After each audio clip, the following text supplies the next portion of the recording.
नमस्कार रसिक श्रोते हो, नमस्कार. आणि आजच्या साहित्य सौरभ या कार्यक्रमात तुमचं स्वागत आणि मधुरा पुजारीचा नमस्कार. श्रोते हो, आपण आज भेटणार आहोत ते गझलकार कवी विनायक कुलकर्णी यांना आणि त्यांच्या या कविता गझल ऐकणार आहोत, त्याचा प्रवास जाणून घेणार आहोत.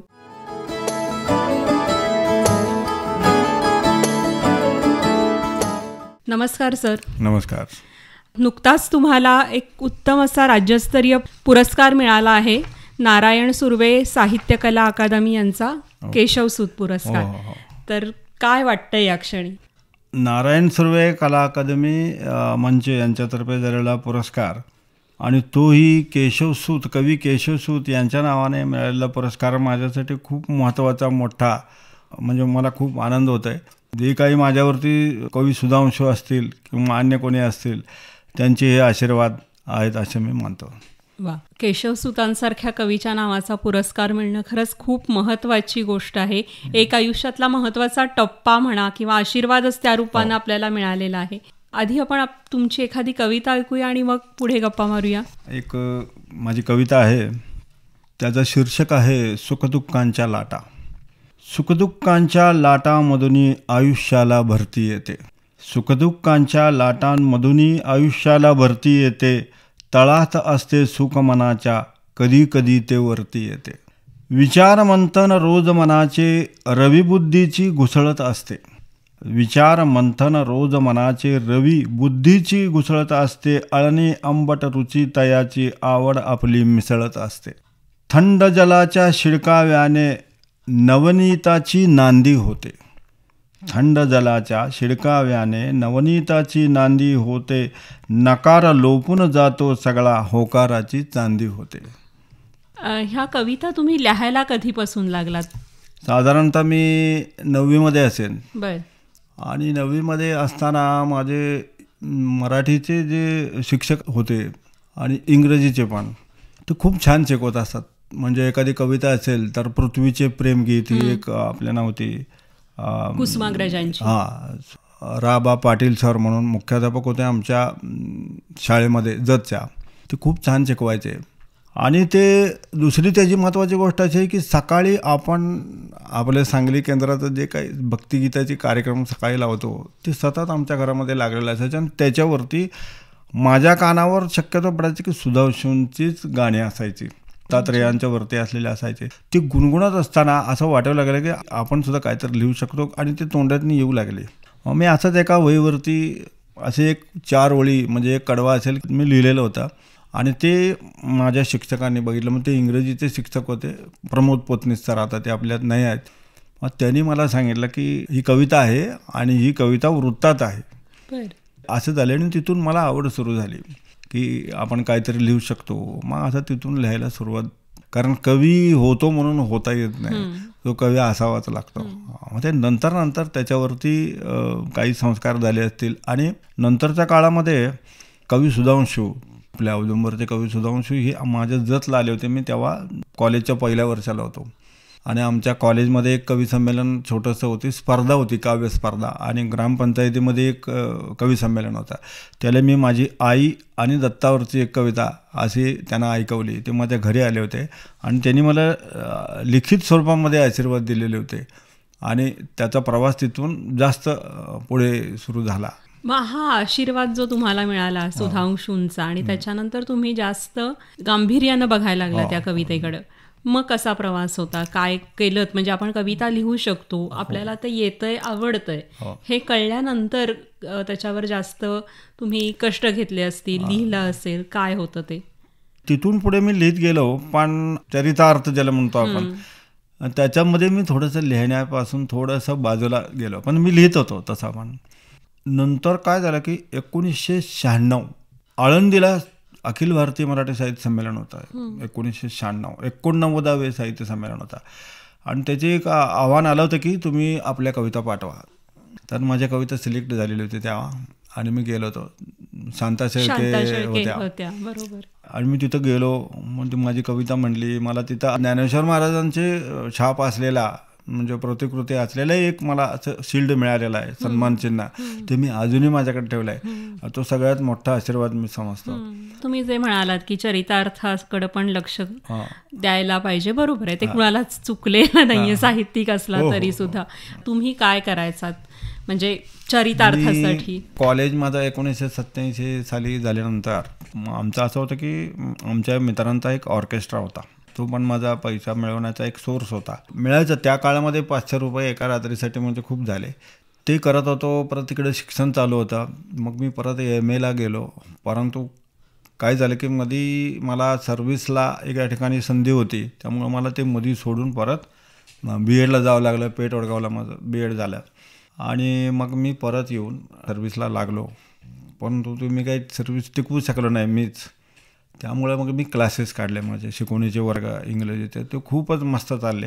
ह्याच्यात हे लिहायचं चालूच होतं. परंतु म्हणजे एक घटना अशी घडलेली होती, माझे काही वैयक्तिक असं त्याला काय म्हणतो आपण दोष म्हणा किंवा काही म्हणा, असं हे मला एका चांगल्या कवीने लक्षात आणून दिले होते की असं असं तुमचं होतं आहे. मी तिथं थांबवलं होतं लिहायचं. ज्या वेळेला असं मला परत वाटू लागलं आपल्या लॉकडाऊनमध्ये, मी थोडं डिप्रेशनमध्ये गेल्यासारखं झालं होतं माणसाला. मुक्ता पुणतांबेकर हे माझ्या चांगले मार्गदर्शक आहेत. ते म्हटले की तुझ्याकडं काय आहे ते बघ, तुझ्याकडून काय गेलेलं आहे ते बघण्यात काय अर्थ नाही. त्यावेळेला मला असं लक्षात आलं की आपण कविता लिहितोय, आपण आता जरी लिहिली नसली, प्रत्यक्षात कागदावर उतरत नसेल तरी सुद्धा ती डोक्यातून कविता असतेच असते. मग मी त्याच्याकडे परत लिहायला चालू केलं आणि लिहिल्यानंतर मग ऋतुपर्ण हा पहिला कविता संग्रह झाला. त्याला 1-2-3 पुरस्कार मिळाले. त्याच्यानंतर आता परवा झालेला 2022ला गंधवला मोगऱ्याचा हा गझल संग्रह हा झाला आणि ह्यालाच आत्ता तुम्ही सांगितलं त्याप्रमाणे पुरस्कार मिळाला की केशवसुतांच्या नावानं, आणि एक सुधांशूंच्या नावानं मिळाला आहे. महाराष्ट्र साहित्य परिषद पलूसने दिलेला आहे तो मागच्या वर्षी. त्याचा प्रवास माझा परत सुरू झाला. खरंच आहे, म्हणजे साहित्यिकाची, कवीची जी उर्मी असते ती शांत बसू देत नाही. आणि तुमच्या आता बोलण्यातून लक्षात आलं की ज्यावेळी नैराश्य आलेलं असतं, जसं ते रसिकांना त्या कविता उभारी देतात, तसंच तुमच्यासारख्या साहित्यिकांना सुद्धा त्यांनी उभारी दिली आणि लिहून घेतलं. अजून एखादी कविता ऐकूया आणि मग पुढे गप्पा मारूया. नक्की नक्की. कविता आहे स्वरगंगा या वृत्तामधली ही कविता आहे. त्याचं शीर्षक आहे कुठे. ही पैशावर चाले दुनिया माणुसकीला मोल कुठे. ही पैशावर चाले दुनिया माणुसकीला मोल कुठे. दिसता बंडल दिप्ती डोळे इथे मलाचा तोल कुठे. नाती गोती लयास गेली आपुलकीचे बोल कुठे. नाती गोती लयास गेली आपुलकीचे बोल कुठे. उथळ जाहली आज सभ्यता मनात माया खोल कुठे. पुसून गेल्या साऱ्या सीमा संस्काराचा गोल कुठे. कुठे कालचा मानव होता आणि आजचा झोल कुठे. ही कविता होती, स्वरगंगा या वृत्तामध्ये होती. तुमच्या सगळ्या कविता आपण आता ज्या मगापासून 2 ऐकल्या त्या सगळ्या वृत्तबद्ध आहेत आणि तुम्ही म्हणालात की तुमची पहिली कविता सुद्धा वृत्तबद्ध होती. तर हे वृत्तबद्ध लिखाण ठरवून झालं की आपोआप घडलं, शाळेतल्या शिक्षकांमुळं, त्या संस्कारांमुळं, अभ्यासामुळं झालं? कसं आहे की मुळात कवितेला एक लय असते, कुठल्याही कवितेला एक लय असते आणि ज्याला ही लयबद्धता येते आणि लय ही जवळपास वृत्ताच्या जवळपासच असते. जेव्हा मला हे समजलं की ही पहिली जी काय 4 ओळी होत्या त्या वृत्तामध्ये होत्या, त्यावेळेला मी थोडंसं वाचन करायला लागलो. त्यातलं विशेष करून सुरेश भटांचे गझल, त्यानंतर मंगेश पाडगावकरांच्या कविता, त्यानंतर शांता शेळके, नारायण सुर्वेंच्या कविता, म्हणजे हे वेगवेगळ्या प्रकाराचे जसे होते तसे मी वाचत गेलो. काही असे कवी असतात प्रकाशात आलेले नसतात पण त्यांच्या कविता पण खूप सुंदर असतात. मग कुठंतरी कवी संमेलनाला जात असताना या गोष्टी मला जाणवत होत्या की या वृत्तामध्ये कविता आपली आलेली आहे म्हटल्यानंतर, जसं आपल्याला शाळेमध्ये मराठी विषयाला वृत्तांची काहीतरी माहिती असायची ती मी जरा जास्त बघू लागलो. वृत्त म्हणजे काय, वृत्त अक्षरगण वृत्त म्हणजे काय आहे किंवा अमुक म्हणजे काय आहे हे मी पाहू लागलो आणि त्याच्या दृष्टिकोनातनं काय होतंय का ते बघायला लागलो. तशा कविता वाचत असताना त्या लयीमधून प्रत्येकाला एक लय वेगळी असते, त्या लयीत ज्या गुणगुणत गेल्या तर ती कविता आपोआप येते. आणि कविता मी करतो असं म्हणून जर बसलं तर कविता होतच नाही. ती कविता यावी लागते आणि ती आल्यानंतर ती घट्ट पकडून जशी वीज चमकून जाते तशी प्रतिभा आहे, त्याला बरोबर तिथंच पकडावं लागतं आणि ती सोडली तर निघून जाते. आणि ते पकडल्यानंतर मग त्याच्यावरती संस्कार, म्हणजे पहिल्या 2 ओळी होतील किंवा 4 ओळी होतील, मग ते गुणगुणत एक कविता एका वेळेला एका दिवसात पूर्ण होऊ शकते आणि एक कविता पूर्ण व्हायला 1 महिनासुद्धा लागू शकतो. परंतु ते तिथंच लिहून मी ठेवतो, काय करतो तिथंच लिहून ठेवतो. वरती वृत्ताचं नाव लिहितो, खाली असलेल्या त्याच्या ओळी लिहितो. आता परत कधीतरी सुचतं, मग ती कविता पूर्ण होते. आणि कधी कधी असं होते की एका वेळेलाच ती कविता पूर्ण होते. मग असं मी प्रयत्न करू लागलो की आता कुठलं वृत्त आहे, आता समजा एक स्वर्गंगा वृत्त आहे, नंतर अनल ज्वाला ही मात्रा वृत्त आहे, म्हणजे 8-8-8 म्हणजे 24 मात्रांची हे वृत्त आहे. मग मी ह्याच्यामध्ये दोन्ही पण प्रयत्न केले आहेत की मात्रा वृत्तसुद्धा केलेले आहेत आणि अक्षरगण वृत्तसुद्धा केलेले आहेत. म्हणजे मला असं वाटतंय बरं का की एक आवडीचं असतंय वृत्त, त्याच्यात तुम्हाला जास्त कविता लिहायला आवडतात. आता काय होतंय, मध्ये असं होतं की आले की त्याच्यातच येतो मी कविता, मग ते थांबवावं लागतं तिथं.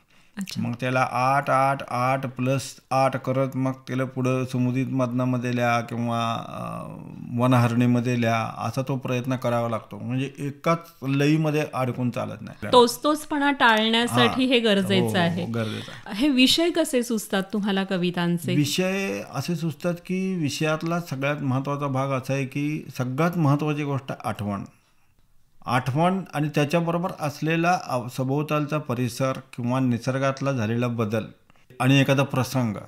आता बऱ्याच वेळेला असं झालं की चित्रपट बघत असताना दृश्य असेल तिथं, ते दृश्य तिथंच चालू असते. माझ्या डोक्यामध्ये त्या प्रसंगाला अनुसरून एक कविता ही माझ्या डोक्यामध्ये येऊन जाते, परंतु ती पूर्ण अशी म्हणता येत नाही. कारण का, तर ती कविता लिहिल्यानंतर त्याच्यावर संस्कार करावे लागतात. संस्कार अशासाठी की त्यातली लय जर खटकत असेल आपल्याला वाचताना, तर नक्कीच आपलं ते वृत्त चुकलेलं असतं, कारण ते लईवरच अवलंबून आहे. आपले गझलकार सांगलीमधले सुधाकर इनामदार सर आहेत किंवा कवी आनंदधारी आहेत इस्लामपूरचे. मग आता आम्ही काय करतो की माझी कविता असेल ते त्यांना दाखवतो किंवा गझल असेल तर इनामदार सरांना दाखवतो. मग एखादा शब्द असा असतो की तो बसत नाही तिथं व्यवस्थित किंवा त्याचा अर्थ स्पष्ट होत नाही, त्यावेळेला ते फक्त सुचवतात. तो शब्द आपल्यालाच लिहावा लागतो, कारण त्याच्यामागची भावना जी आहे ते आपल्यालाच माहीत असते. काय उलगडायचं आहे हे आपल्यालाच माहीत असते. तो दुसरा फक्त वाचू शकतो, पण तो आपल्या भावनेमध्ये आपल्या मनात शिरू शकत नाही. मग अशा प्रकारे या कविता करायला मी शिकलेलो आहे आणि शिकत आहे अजूनसुद्धा. मलाच येते असं नाही करून चालत की माझ्यापेक्षा कोणीतरी चांगलं असतं किंवा इतरांचं सुद्धा वाचायला पाहिजे. सतत विद्यार्थ्याच्या भूमिकेमध्ये राहायला पाहिजे. भूमिकाच महत्वाची आहे जसं आपल्याला. बरोबर. आता तुम्ही जसा उल्लेख केलात की काही प्रसंग बघून कविता सुचते, काही आठवणींमधली असते, तर अशी एखादी कविता आता ऐकूया की, आणि त्यामागची पार्श्वभूमी कशी सुचली, काय झालं होतं हे पण त्याबद्दल. एक माझी कविता आहे भूपती या वृत्तामध्ये कविता आहे. ही कविता मी वाचतो, मग त्याच्या पाठीमाग ते पार्श्वभूमी येतो. मी जेव्हा जेव्हा फुले उमलती बघतो, चेहरा तुझा का नित्य मला आठवतो. चेहरा तुझा का नित्य मला आठवतो. मन हळवे माझे अधिकच हळवे होते, आसवास माझ्या नयनातच साठवतो. त्या तरुणपणाच्या क्षणात पुन्हा शिरतो, त्या तरुणपणाच्या क्षणात पुन्हा शिरतो. गतकाळाच्या गगनातच मी भिरभिरतो. का भान वयाचे राहत नाही मजला, मी जगतो थोडा आणिक थोडा मरतो. तो रुबाब माझा आणिक माझी ख्याती, प्रेमाने होती लवणवणारी पाती. मी होतो राजा काय कमी मज होते, उगवली अचानक वैरी साडेसाती. थर नात्यांचे मग सुटू लागले सारे, नशिबाचे उलटे फिरू लागले वारे. तू गेलीस आणि भंगत गेलो मीही, का अंध जाहले लखलखणारे तारे. आता या ठिकाणी जी गेलेली आहे ती कोणतीही व्यक्ती असू शकते, पण ती कुठंतरी मनात असते. आता याच्यामध्ये आपल्याला असं दिसेल की माझ्या पहिल्या बालपणापासून तरुणपणापर्यंत मला सगळं काही कमीच नव्हतं, पण काही माणसाचं प्रारब्ध असेल किंवा काय आपल्या हातून झालेल्या चुका असतील. माझ्याकडचं संपत्ती जेव्हा कमी झालेली असेल, जेव्हा अर्थ गेल्यानंतर अर्थ उरत नाही असं म्हणतात, मग त्यावेळेला ह्या सुचलेली कविता आहे. मग आता इथं शेवटचा जो कडवा आहे, थर नात्यांचे मग सुटू लागले सारे. नात्यांचे थर आपल्याला एकावर एक येतात ज्या वेळेला आपल्याकडे पैसे खूप असतील, संपत्ती खूप असेल. म्हणजे असा प्रसंग किंवा आठवण याच्यातून आपल्याला ही कविता सुचू शकते. म्हणजे मला तर सुचते.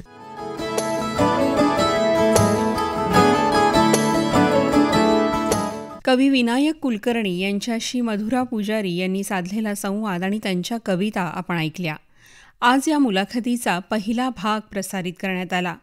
श्रोतेहो, पुन्हा भेटणार आहोत पुढच्या कार्यक्रमात. तोपर्यंत मला, मधुरा पुजारीला आणि या कार्यक्रमाचे सादरकर्ते श्रीनिवास जरंडीकर यांना निरोप द्या. नमस्कार.